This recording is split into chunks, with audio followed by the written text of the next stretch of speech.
comenzamos nuestra clase. ¿Se acuerdan? ¿Se acuerdan la vez pasada o la clase pasada?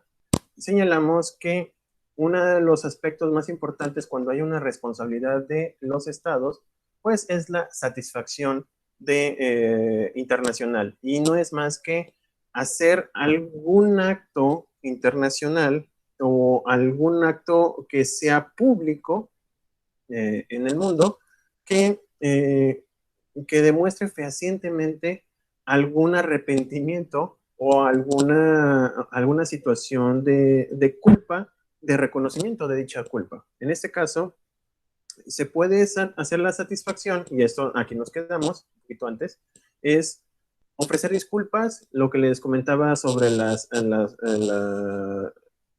originarias indígenas de Oaxaca que las metieron en la cárcel por privación ilegal de la libertad de unos policías.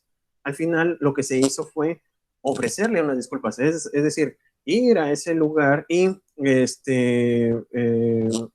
presentarse las autoridades y enfrente de ellas decirles, ¿saben qué? Nos equivocamos y les ofrecemos una disculpa. Así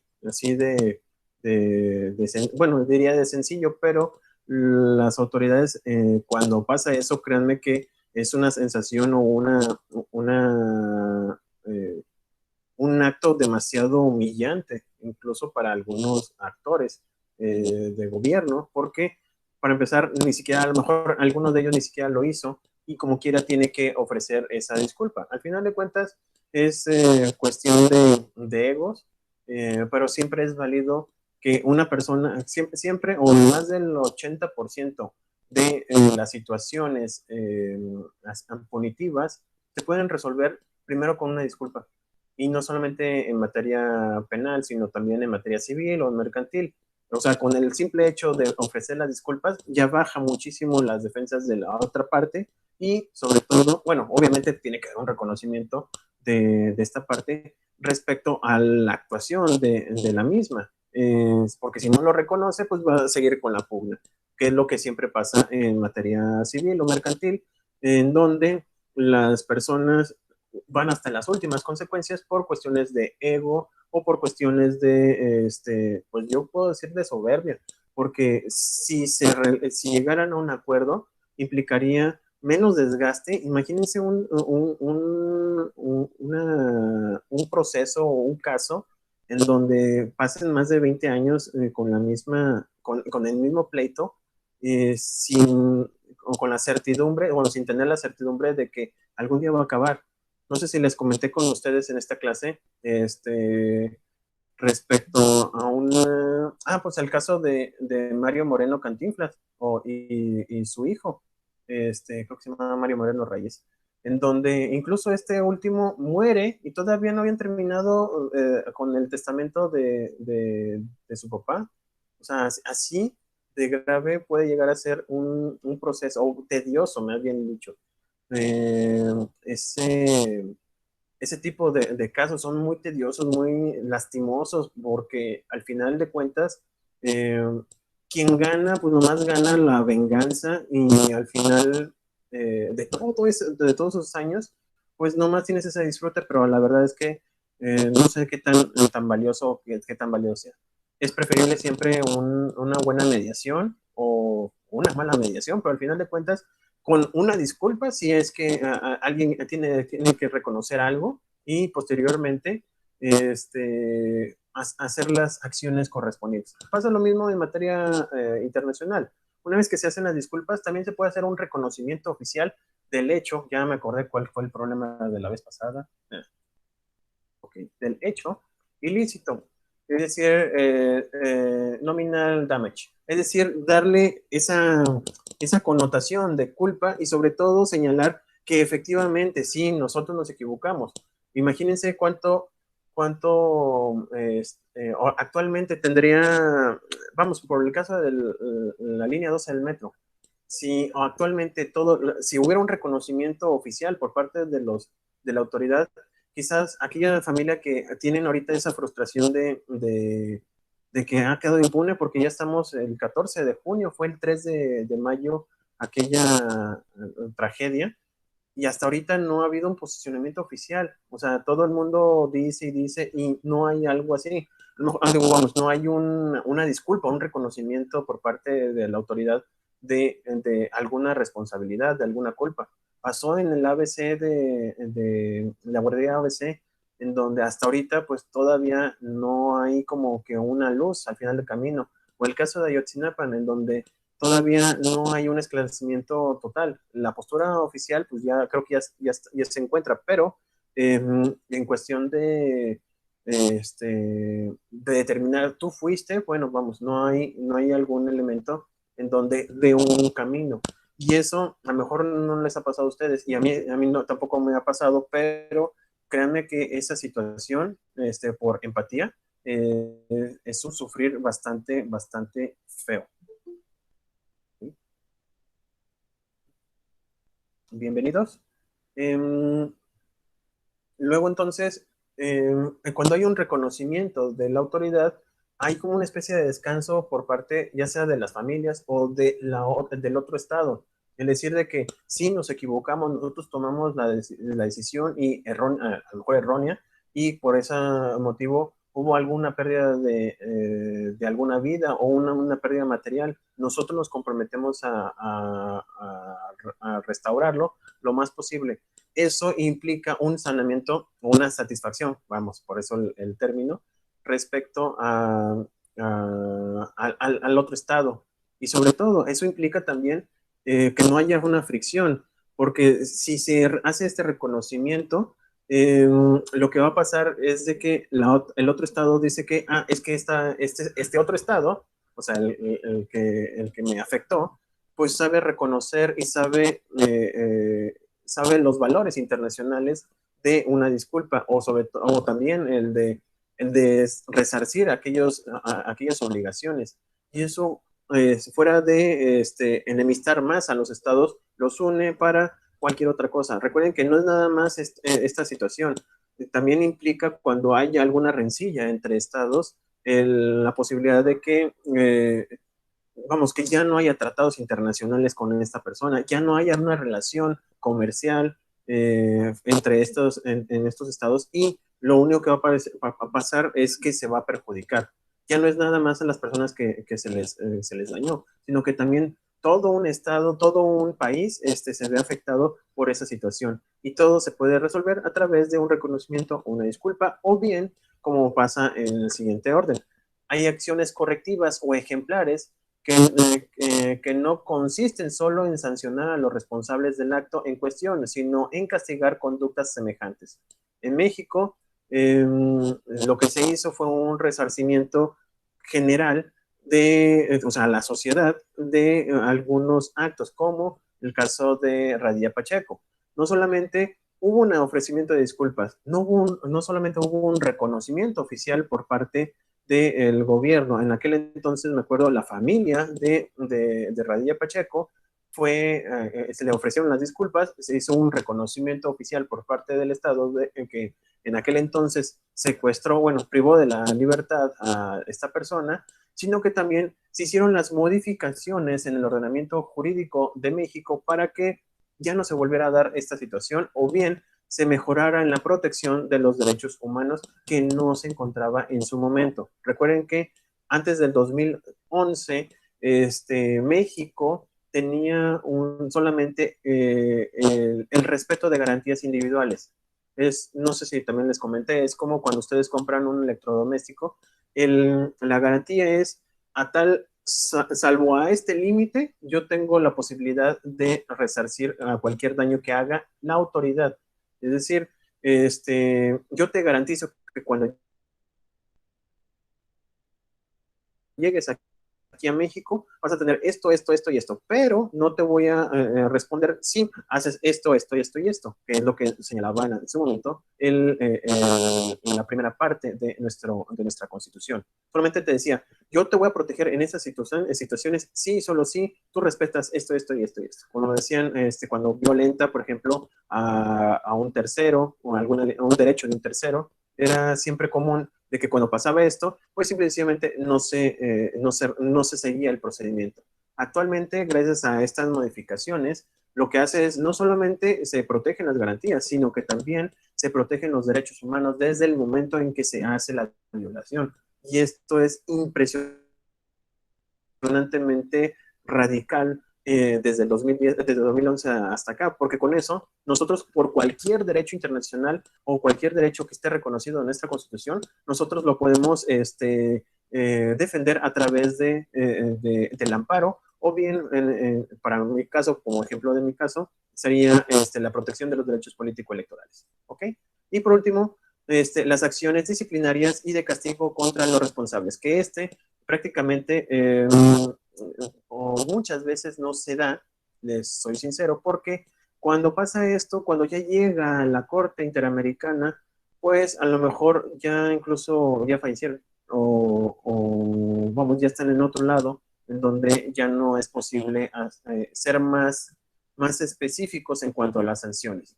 Si fuera lo más expedito posible, bueno, pues a lo mejor sí se daría una disciplina, un castigo a los responsables, pero pónganse en el caso de Reyes Pacheco, donde las autoridades, bueno, esto pasó en los años 70, ya pasaron aproximadamente 50 años, y lo más probable es de que la mayoría de los que hicieron esta violación de derechos humanos, pues prácticamente o ya están muertos o ya no tienen la posibilidad de ser punibles en materia de delitos, bueno, en este caso delitos o materia penal. ¿Ok? ¿Hasta aquí alguna duda, algún comentario?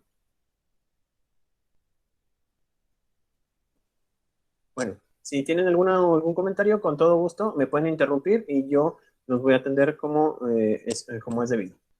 Bueno, ahora vamos a ver lo que es la prohibición del uso de la fuerza. Ya lo vimos como principio, pero ahora vamos a abocarnos en algo más específico, que es en sí, que es la prohibición del uso de la fuerza y sobre todo, antes de llegar a este uso de la fuerza, porque en cualquier momento se puede dar. Eh, Recuerden que nosotros como seres humanos, pues históricamente hablando, no nos respalda alguna garantía de que en algún momento no nos vamos a levantar en armas. Todos los días,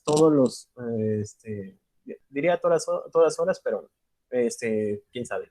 Pero sí, todos los días o todos los meses y años hay una revuelta en el mundo y por desgracia o por algunas circunstancias, pues tiende a fallecer o hay fallecimiento de personas quienes eh, se levantan por estos ideales.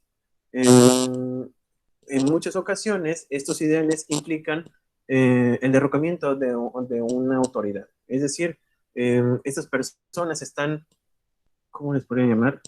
Tan enojadas que prefieren incluso tener el riesgo de morir a seguir sometidos a este tipo de regímenes. Pasó en la primavera árabe, ya por los años 2011, no me falla, hace 10 años, ya fíjense, en la primavera hace 10 años fue cuando se hicieron estos levantamientos por toda la orilla de África, en donde, repito, prefirieron morir algunas personas. De hecho, el caso, si mi memoria no me falla, no, bueno, alguien si me quiere corregir, si es incorrecto lo que les voy a decir, pero si mi memoria no me falla, todo empezó por una inmolación de una persona porque le violentaron sus derechos y nadie le quería hacer caso. Y la única forma en que, vamos, que quería que se demostrara que hubo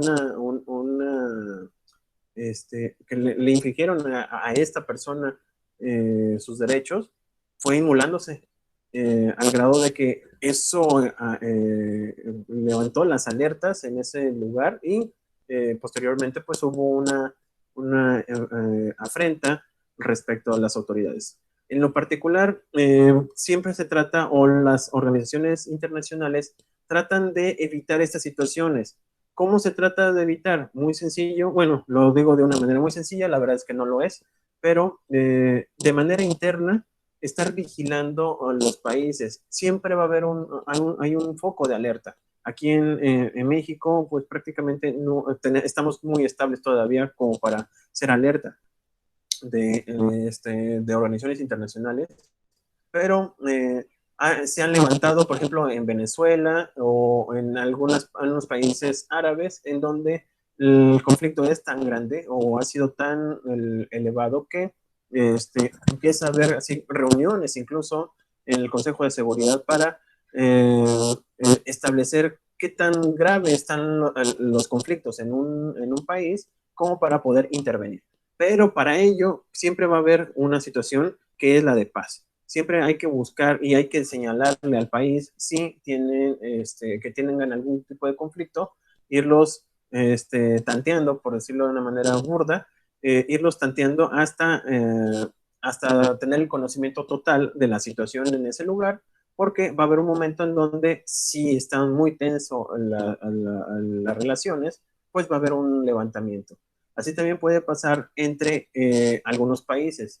Generalmente es por bienes o servicios, bueno, en este caso son bienes naturales, en donde por cuestiones de estrategia geográfica ha habido algún tipo de problema con estos países, generalmente los que no desembocan en mares. Cuando pasa esto o cuando estos países tienen esta situación, generalmente tratan de obtener ciertos terrenos para poder llegar a a esta situación.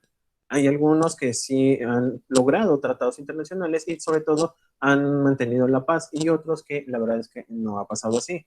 En otras ocasiones también puede ser de que algunos países ocupen algún bien natural de otro país que no quiera a tener algún tipo de relación internacional o de comercio. Por lo tanto, puede empezar a haber ciertas fricciones y si se empieza a elevar este tipo de conflictos, pues hay una alerta.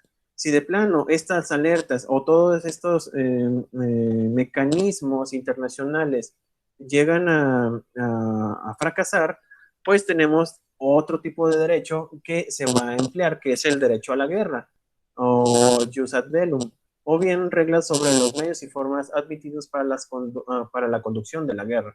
O sea, no solamente, vamos, incluso si llegáramos a tal extremo de que hubiera alguna guerra internacional, obviamente, pero una guerra entre países, e incluso de esta forma, también tendríamos algunas reglas que se tendrían que intervenir. Todavía no lo vamos a ver, lo vamos a ver un poquito más tarde, pero lo quería poner aquí para que, como contexto y sobre todo para que vean que existen los dos extremos. O sea, tratar de prohibir la fuerza, sin embargo, va a haber un momento en donde no se pueda prohibir el uso de la fuerza por algunas circunstancias. Repito, los hombres somos así, bueno, me gustaría pensar distinto, les soy sincero, y es un anhelo que tengo. Sin embargo, todos los días nos da un ejemplo de lo contrario nuestra humanidad, en donde todos los días vemos cómo hay conflictos por cualquier cosa, por enojo,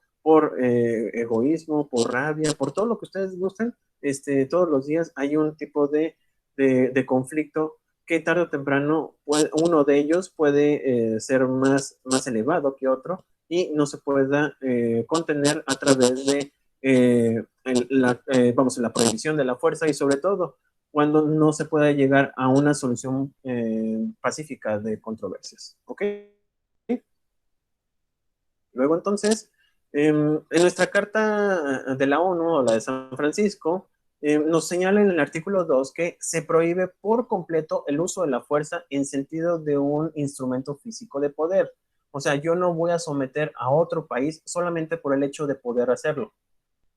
Si se han fijado, en los últimos años, los países solamente han demostrado su poderío a través de pruebas nucleares o bien la forma en que se desarrolla su economía. Sin embargo, son solamente bosquejos de a lo mejor algún poder que tienen, pero no son abiertos a decir, ¿sabes qué? Yo voy a declarar la guerra a tal país porque quiero su terreno o quiero ese lugar porque es estratégico para mí. No va a pasar eso porque ya se encuentra firmado en la Carta de la ONU. Ojo, como ya les había dicho anteriormente, el hecho de que esté prohibido no implica que no lo puedan hacer y eso es lo peligroso o es el temor que tienen todos los países respecto a este tipo de estos estados que son un poquito más bélicos.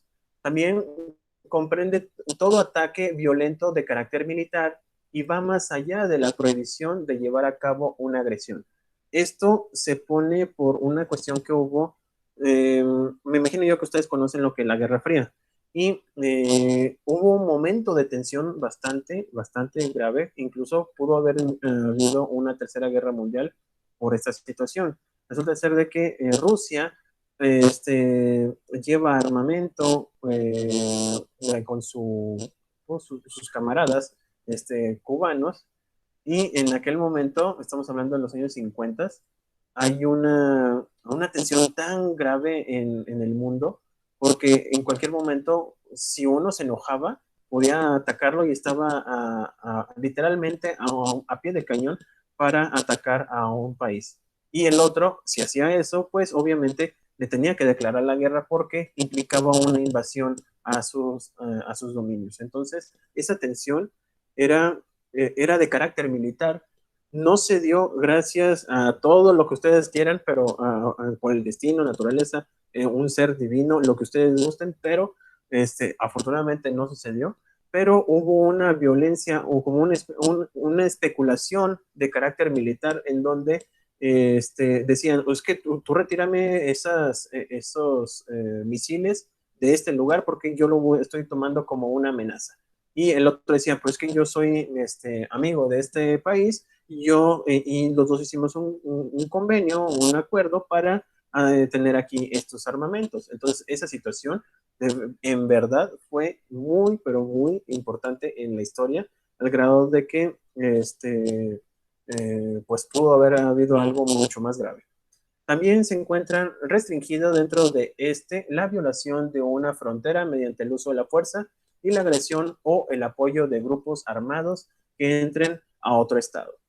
Aquí nosotros tuvimos un llamado de atención hace poquito cuando entró Andrés Manuel, bueno, nuestro presidente, en donde permitió abiertamente, así, sin ninguna restricción, vamos, una caravana que venía de inmigrantes de todo Centroamérica iba a ir que llegaron hasta Tijuana, y lo que pasó fue de que abrió la puerta, allá obviamente en Estados Unidos les impidieron el paso, pero fue un llamado de atención incluso del presidente en su momento Donald Trump, porque decían, oye, es que, ¿cómo permites eso? Si sabes perfectamente que esta situación no es para ti, sino va a llegar a mi terreno, y mis terrenos son, vamos, ahorita en este momento no puedo, no, vamos, no tengo la posibilidad de darles acceso a trabajo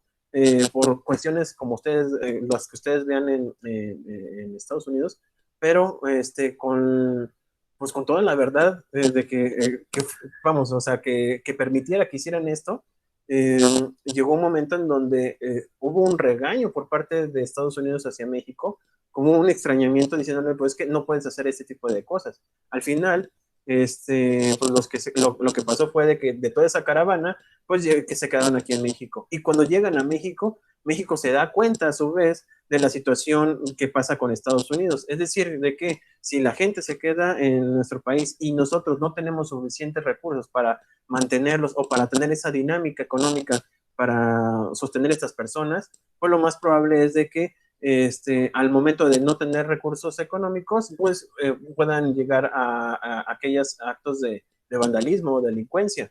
O bien, dentro de la situación, puede ser de que obtengan algún trabajo, pero va a haber un momento en donde vamos a tener que preferir el trabajo de aquí de los mexicanos frente a algún inmigrante. Y esa cuestión, afortunadamente, todavía no llegamos a ese momento porque tenemos la posibilidad todavía de hacer este tipo de asumir este tipo de actividades.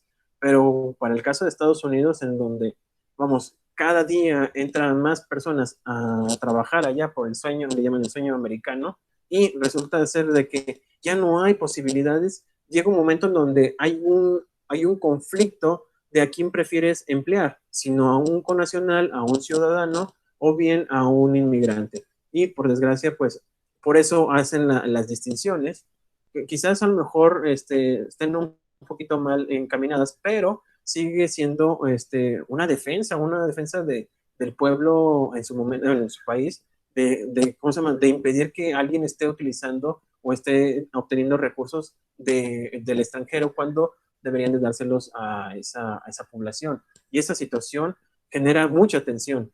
Entonces, México puede llegar un momento en donde, vamos, los mexicanos con tal de llegar a Estados Unidos, pues incluso rompan fronteras y en este caso Estados Unidos tenga la posibilidad de que si hay alguna violación por fuerza por parte de estas personas, pues pueda incluso implementar dicha fuerza como protección. Ya lo hemos visto como es una reacción a una situación de peligro real inminente a la sociedad, en este caso de Estados Unidos. También en México puede pasar lo mismo en la frontera sur con Chiapas, en donde si en algún momento dado todos esos migrantes quieren entrar a la fuerza a nuestro territorio sin justificación o cualquier otro documento que implique su legal instancia en México, nosotros debemos incluso repelerlos. Y aquí esta situación implicaría también de que el estado de origen de cada uno de esos inmigrantes haga un pronunciamiento sobre explicando por qué las personas están yendo para allá y sobre todo invitar a los migrantes hasta que se regresen ya sea a su país o buscar otras alternativas, porque de lo contrario implicaría directamente una violencia o una violación a la soberanía entre los países. ¿Por qué? Porque implicaría que el origen, que en este caso sería, no sé, algún país centroamericano, el hecho de que entre violentamente a un territorio, prácticamente sería como una invasión, y como una invasión no es permitido en materia diplomática o de materia de derecho internacional, porque se encuentra precisamente en el artículo 2 de nuestra Carta de la ONU. ¿Ok? También dentro del artículo 24, número 24 de la Carta de la ONU, se prohíbe el uso o la amenaza de la fuerza que se dirige en contra de la integridad o de la independencia política de un Estado. Nosotros no podemos hacer eso. Acuérdense que históricamente eso fue lo que inició la Segunda Guerra Mundial. Yo voy a invadir a Polonia porque yo quiero, decía Hitler en su momento. Yo quiero, porque es una, históricamente nos pertenece y por lo tanto yo debo de tener, o en este caso el país de Alemania debe tener ese territorio porque por derecho histórico nos pertenece. Entonces, esa situación actualmente ya es prohibida porque no le da derecho, no le da pie.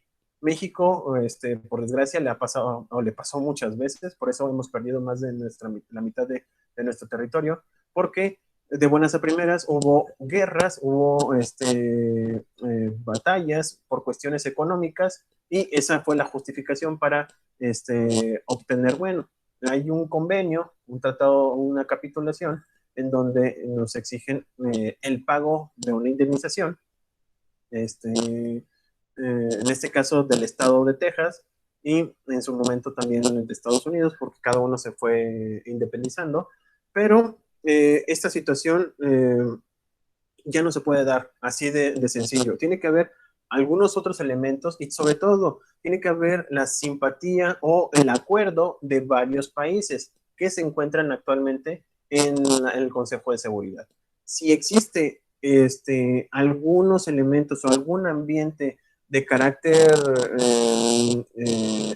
violento por algún país, primero tiene que reunirse estos países en la Comisión de Seguridad y determinar si existe alguna amenaza real e inminente de este país para que en todo caso se someta a una visita o bien a que vamos, que haya algún extrañamiento a estas personas o a este país para que deje de hacer ese tipo de actividades. Sí, siempre repito, a través de uso de ciertos mecanismos que vamos a considerar como diplomáticos o bien jurisdiccionales, que también lo vamos a ver en un ratito más, si nos da tiempo. Pero todo esto, lo que les acabo de decir, va a corresponder siempre a que primero se tiene que ver ciertos medios solución de conflictos previo a una violencia. Y sobre todo, ¿cómo se llama? Se establece una máxima que se prohíbe el uso de la fuerza. Simplemente no puede haber uso de la fuerza sí y solo sí es necesaria. Si no es como cuando ustedes en materia penal, ustedes utilizan la fuerza para repeler a quien les está agrediendo. Solamente en esa forma es cuando se puede justificar. Así también en materia internacional. Si hay alguien que está invadiendo o está generando, vamos, algún tipo de violencia de un estado a otro, es rechazado, es repudiado por los estados y sobre todo vamos a tener la necesidad vamos, tratar de evitar este tipo de situaciones. Y hay mecanismos que nos señala incluso en nuestra Carta de la ONU. Dice que ninguna disposición de esta carta menoscabará el derecho inmanente de legítima defensa, individual o colectiva, en caso de ataque armado contra un miembro de las Naciones Unidas, hasta tanto que el Consejo de Seguridad haya tomado las medidas necesarias para mantener la paz y la seguridad internacional. Como bien les decía, o sea, sí se puede utilizar la violencia, pero siempre va a ser en defensa. Nunca va a ser de porque yo quiero, yo debo y yo necesito y por eso voy a atacar a un país. Eso está prohibido, no puede hacerse. Bueno, está prohibido, vamos, eso no implica que no lo pueda hacer a un país, pero cuando haga eso un país, se va a tener, vamos, va a tener que atenerse a las consecuencias. ¿Ok? Las medidas tomadas por los miembros en ejercicio del derecho de la legítima defensa serán comunicadas inmediatamente al Consejo de Seguridad y no afectarán a manera alguna la autoridad y responsabilidad del Consejo conforme a la presente carta, bueno, la que señala la Carta de San Francisco, para ejercer en cualquier momento la acción que estime necesaria con el fin de mantener o restablecer la paz y seguridad internacional. ¿Eso qué quiere decir? De que si bien yo estoy generando... un segundo. Ok. Yo estoy utilizando la violencia es porque alguien me está atacando. Puede ser de manera interna, muchas veces ha pasado de que algún simpatizante de otro país se encuentra en otro territorio y tratar de someter o dominar un terreno. Ha pasado en la historia y creo que se va a seguir pasando si no, incluso con estas reglas. En este caso, se hace la legítima defensa, pero se le da aviso al Consejo de Seguridad. Es como...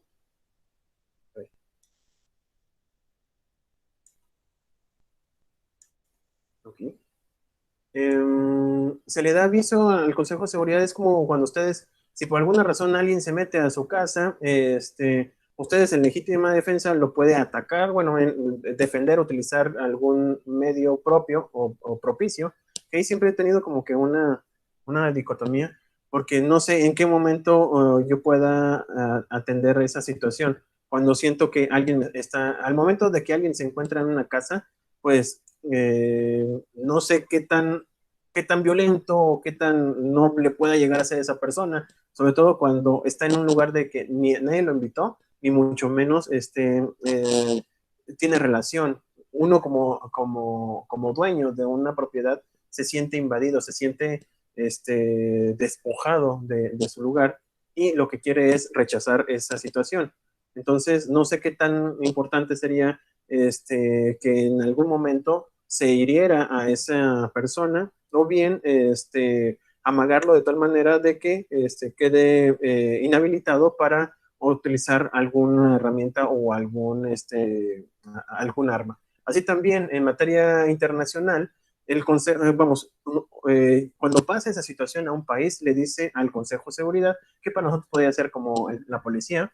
Entonces habla con ellos y le dicen, oye, ¿saben qué? Alguien está aquí invadiendo mi terreno y injustificadamente te digo a ti, Consejo de Seguridad, para que haga lo propio y reproches lo que está haciendo dicho país o bien que se reconozca quiénes son ese grupo rebelde que está invadiendo mi territorio. Entonces el Consejo de Seguridad lo que va a hacer es buscar las medidas necesarias para identificar a esas personas. No sé si se han fijado que cuando hay algún atentado, lo primero que se busca es a quién se le reconoce o a quién se le da mérito. Es precisamente para ubicarlo y posteriormente poderlo radicar o bien culminar a que no vuelva a realizar dichos actos y va a haber un sometimiento por genocidio o cualquier tipo de delito internacional.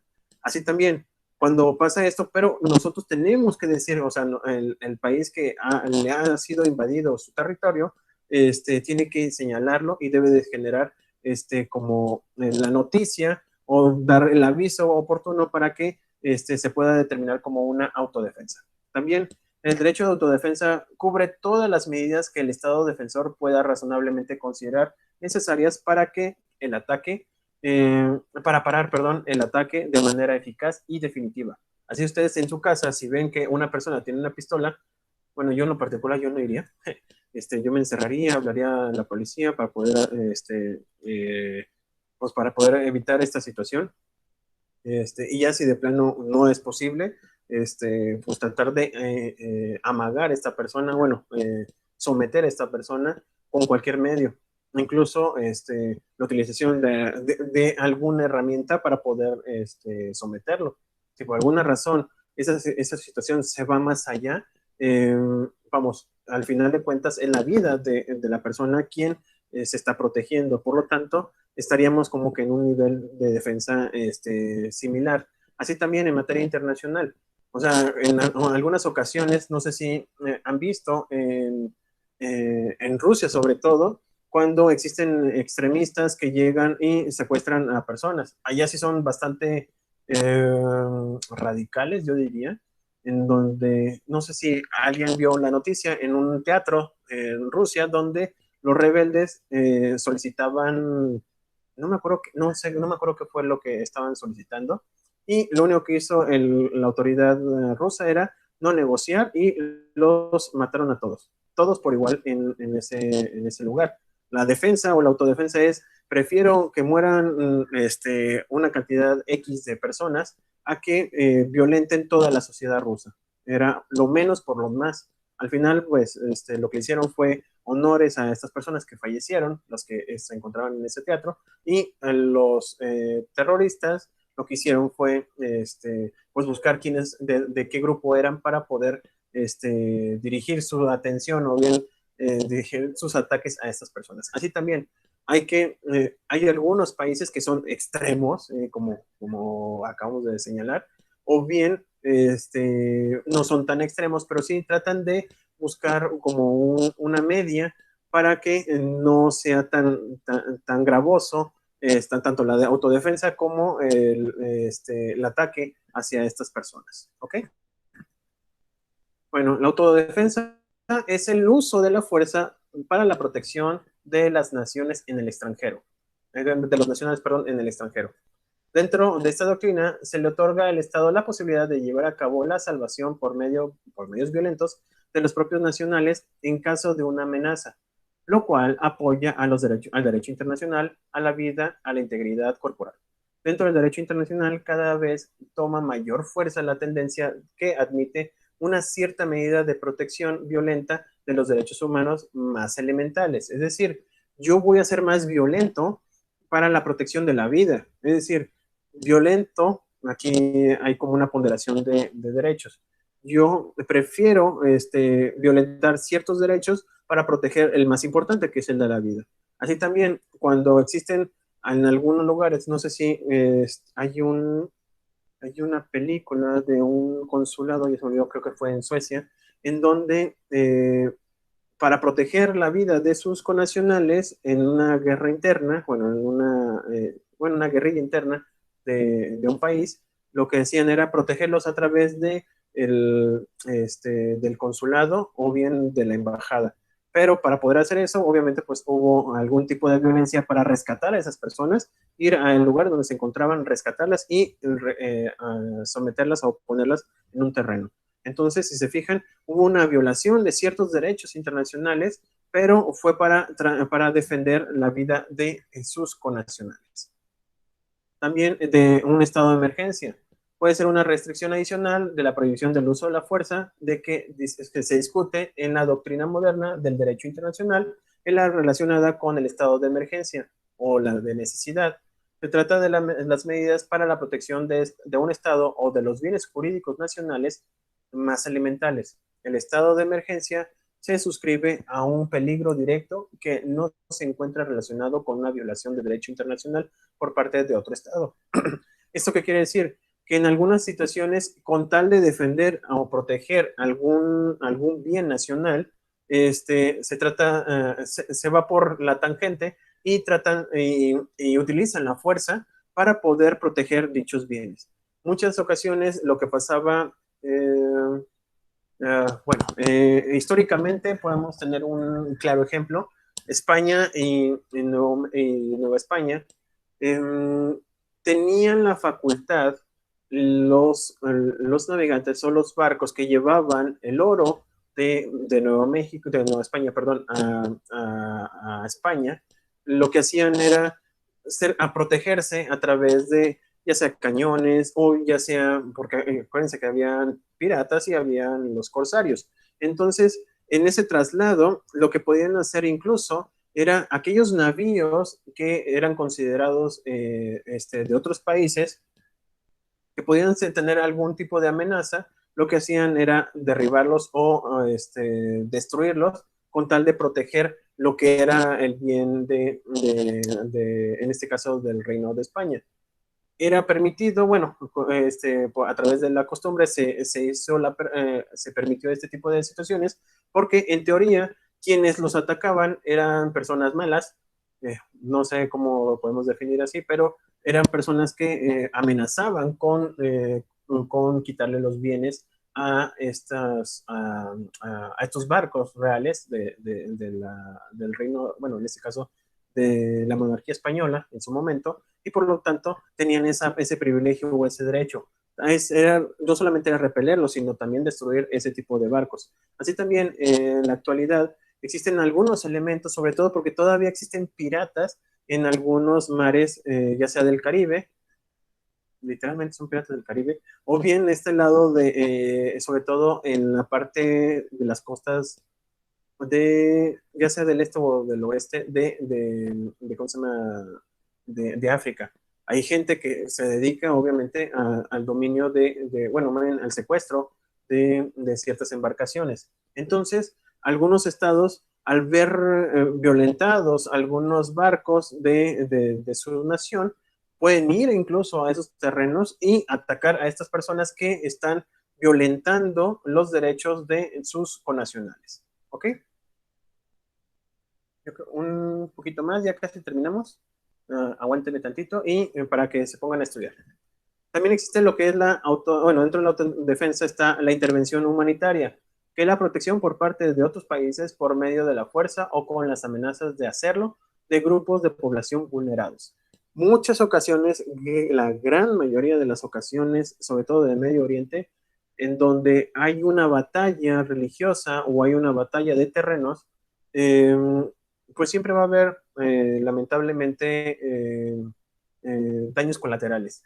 Y entre ellos están familias o niños o mujeres que desgraciadamente se encuentran en medio, y también hombres que se encuentran en medio de esta guerra, y lo que puede pasar es de que dichas personas, ya sean nacionales de ambos países que se encuentran en estas batallas, o bien con nacionales de otros países, pueden, aquellos otros países que ven en peligro a estas personas, van a poder eh, utilizar armamentos, utilizar la violencia para poder rescatar a estas personas y llevarlas a un lugar neutro o a un lugar de seguridad. Eh, dentro de lo que me acuerdo, tengo varias explicaciones, pero me gustaría tomar porque es una película, no sé si alguien vio Rescatando al Soldado Ryan, en donde el objetivo de ese grupo que se encontraba ahí era rescatar al Soldado Ryan, que era el único que quedaba, ya no voy a espolear a nadie, que tenían que rescatarlo, literalmente. Entonces, eran personas que su único objetivo era vamos, rescatarlo, pero podían utilizar el uso de la fuerza para aquellas personas que impidieran este movimiento o esta misión. Así también, en muchas ocasiones, la intervención humanitaria afortunadamente ha cambiado muchísimo al grado de que la intervención es agarrar a estas personas o tratar de este grupo de personas que se encuentran en peligro, y ubicarlas, identificarlas, y movilizarlas a un terreno neutro, repito, o a un terreno resguardado, ya sea por los cascos azules o bien si algún país se ofrece como voluntario en su terreno para proteger a dichas personas. Entonces, muchas veces, por ejemplo, no, está el país A, B y C, y resulta ser de que el A y B están peleándose. El país C puede decir, ¿saben qué? En mi terreno es neutro, yo no quiero saber absolutamente nada de su guerra, pero yo sí quiero salvaguardar las personas que se encuentran interviniendo con daño colateral y por lo tanto los voy a retirar de ese lugar. Así sean nacionales o connacionales o bien de las naciones que se encuentran en pugna. Entonces, en ese momento hacen ese retiro y lo pueden hacer a través de uso de la fuerza. Sobre todo, repito, cuando existe algún connacional en medio de esta situación. Y dentro de lo que son el uso pacífico de las controversias, tenemos en nuestro país, perdón, en nuestro país, sí, en nuestro país ya se encuentra identificado que a nivel internacional tenemos ciertos mecanismos para solucionar dichos conflictos. En particular, el conflicto, así señalado por la Corte Permanente de Justicia Internacional, lo va a definir como un desacuerdo sobre un punto de derecho o de hecho, una contradicción, una oposición de tesis jurídica o de intereses entre dos personas. A partir de este concepto, podemos claramente identificar qué es una controversia internacional. Es decir, existe un desacuerdo entre dos puntos de vista o dos puntos de derecho. Yo tengo más derecho que tú, por lo tanto yo debo de tener esto. Y el otro te va a decir, no, yo tengo más derecho, yo tengo la posibilidad de obtener esta cosa.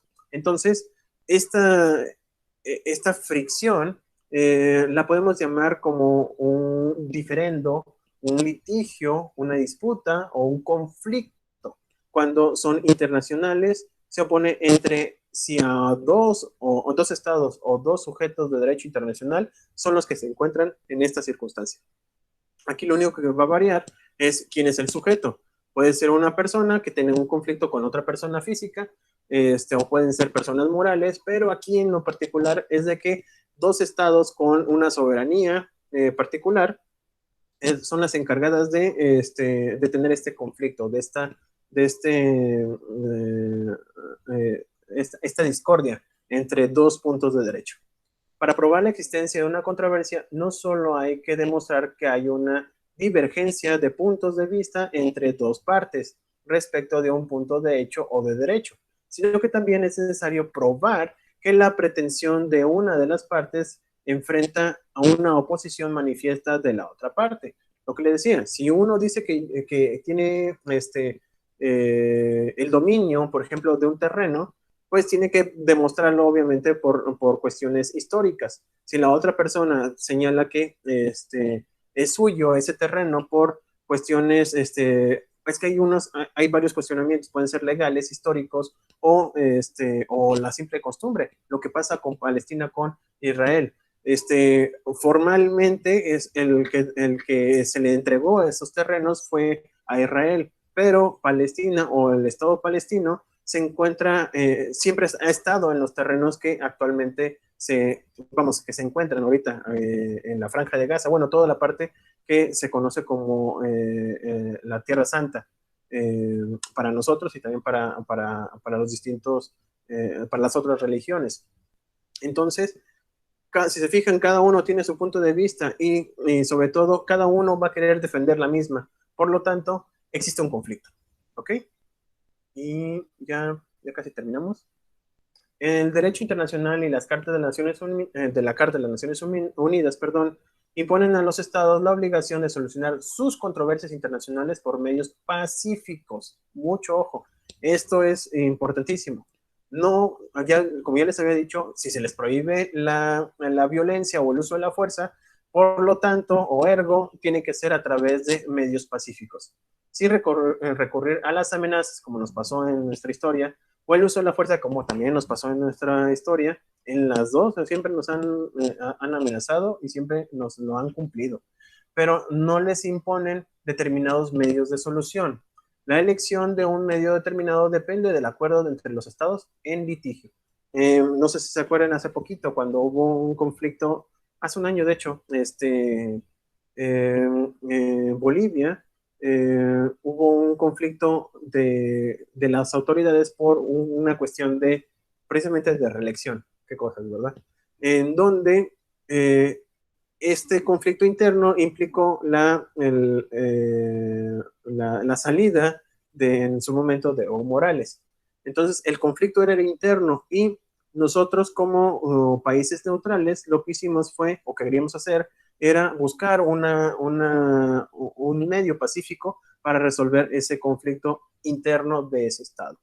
No se dio esta situación, de hecho, hasta no solamente dijeron que no, sino dijeron otras cosas, pero, pero de aquí se puede ver el ejemplo de que existen ciertos medios de solución de conflictos. Hay muchísimos.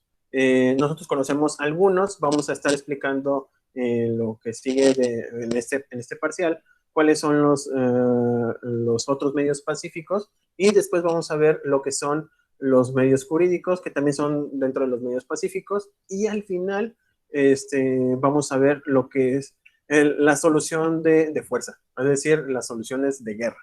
Pero antes de eso, recuerden que tenemos que hacerlo a través de los medios señalados por la Carta de las Naciones Unidas. Y solamente en esta carta solamente nos va a determinar dos tipos de solución de conflictos. Los políticos o diplomáticos, como lo que pasó con México y Bolivia, que tienden a facilitar el acuerdo entre las partes en litigio, siendo estos la negociación directa, los buenos oficios, la mediación, la investigación y la conciliación. Estos vamos a verlos posteriormente. Y, y los jurídicos, que consisten en someter el litigio de un tribunal internacional o árbitro para que lo resuelva a través de una sentencia o de un laudo, siendo estos el arbitraje y las jurisdicciones internacionales, o le llamamos arreglo judicial. Teniendo estos medios de solución de conflictos de forma pacífica. ¿Por qué? Porque si pueden ser muy álgidos estas conversaciones o bien aquellos procesos que se hagan ante la Corte Interamericana o la Corte Internacional, pero al final de cuentas son pacíficos, porque no hay un sometimiento a tal grado de que pueda costar algún tipo de vida. Afortunadamente, no, ya tenemos este tipo de medios y sobre todo están también estructurados que no hay elementos para señalar que son ilegítimos, porque todos los estados estamos sometidos a ellos. Nosotros nos han ¿cómo se llama? Condenado a una serie de sentencias por incumplimientos internacionales y nosotros lo hemos tenido que cumplir a cabalidad. Así también, nosotros hemos demandado y hemos ganado, por lo tanto, aquellos han cumplido con esas obligaciones. ¿Ok? Bueno, si no tienen algún otro comentario, yo creo que terminaríamos el día de hoy hasta aquí, para que puedan darle una leidita a sus apuntes de su siguiente materia, que es donde va a ser su examen. Les recuerdo que mañana no, el miércoles tenemos nuestro examen. Voy a tener activado ya el examen a partir de las 2:55. Van a tener la hora y media para responder su examen. Ya les di la guía, ya nomás es cuestión de que la estudien, por favor.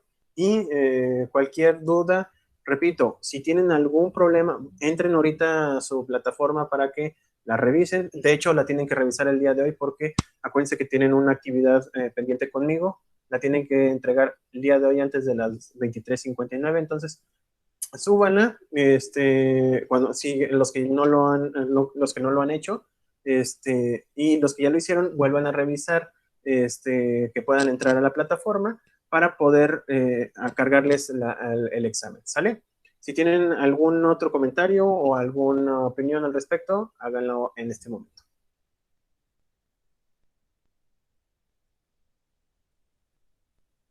Mm, Creo que no. Bueno, si no tienen ningún comentario, el que calla otorga, yo les estoy diciendo en este momento, ya en el examen ya no les puedo responder absolutamente nada. Pero si no tienen ninguna duda, si todo está claro, damos la clase concluida por el día de hoy. Y déjenme nomás. Todos los videos, recuerden que están ya ¿cómo se llama? En la plataforma.